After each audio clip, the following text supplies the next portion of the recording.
Merhaba arkadaşlar, yepyeni haberlerle karşınızdayız. Mert Ramazan Demir gece 4'te eski evinde.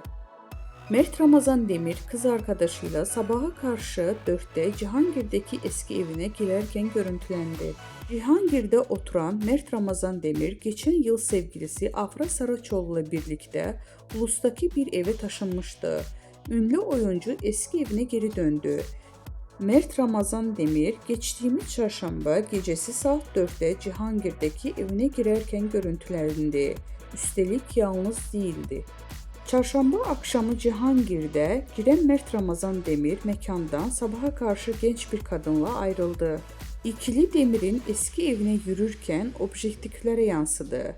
Apartmanın kapısının arkadaşı anahtarla açarken oyuncu muhabirlerin sorularına cevap verdi. Evime geldim, iyi geceler diyerek içeri girdi.